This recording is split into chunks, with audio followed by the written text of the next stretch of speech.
What's going on, guys? Just want to make a quick video showcasing how to do auto rotations in DCS. It's going to be pretty standard across all the helicopters. It just varies on your rotor RPM, entry speeds, and altitudes. That's really all that's going to change, but the basic principles stay the same. So hopping in the cockpit, go ahead and take off here. So your primary use for an auto is going to be an engine out.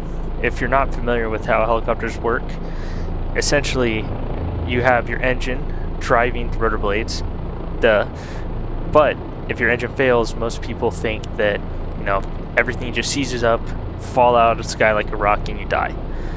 Thankfully, that is not the case. The awesome helicopter manufacturers and designers have this super neat thing called the freewheeling unit. It essentially disengages the clutch of the helicopter whenever the engine fails. It's really complicated in how it works, in my opinion. I'm also just not very mechanically gifted in understanding the diagrams, but all you really need to know is when engine go bye-bye, rotor keep turning, which is awesome because we need all that energy in order to make a safe landing. And how we do that is an auto rotation, which is essentially the air moving up through the rotor blades, energize the system, and allow the blades to keep spinning at an optimal RPM based on your collective and cyclic inputs. For an example of this, if you've ever played with those twirly plastic helicopters that you can get for like $3, it's really just two blades and a stick. You spin in your hand and throw up, and then it falls down slow. It's the exact same principle. The air moving up through the blades, as long as you've energized it, allow it to keep rotating in slowest descent. And that is exactly what we do in helicopters. So the big focus here on the Kiowa is going to be this gauge right here. This rotor RPM.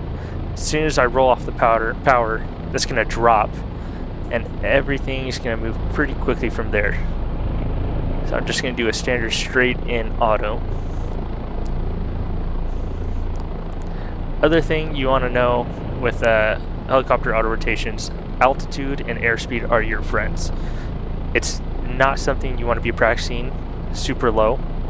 I'd recommend, if you're going to start practicing this, give yourself at least 1,000 feet while you're learning, and then you can progress lower and lower. Just the lower you get, the harder it's going to be.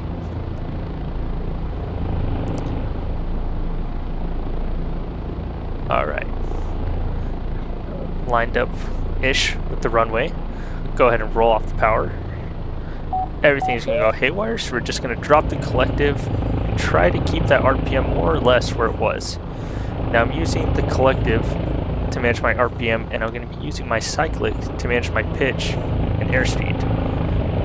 Because, if it wasn't obvious, once you get close to the ground, there's not much air going up through the rotor system for you to slow your descent. So we're actually going to use that airspeed and flare right at the very end to cushion our helicopter just that little extra bit. So we're coming in, start that flare, start pulling that collective back in, and we're just going to let the helicopter come down. Drop it back down, and since our engine is still working, roll the throttle back up. Now there's a few different things too whenever you're flying helicopters. You always want to be looking for an open space. Until you get really good at them, which I struggle with this as well, you're going to need a little bit of breathing room in order to get it in. So as you're flying, especially on these contention servers where you're probably going to get shot at, just be on the lookout as you fly, scan for open spots to land. I hope this video is helpful, and there's a ton of great resources out there on YouTube. Recommend checking out Helicopter Lessons 10 Minute Less for even more info on how this works and what to do. See you.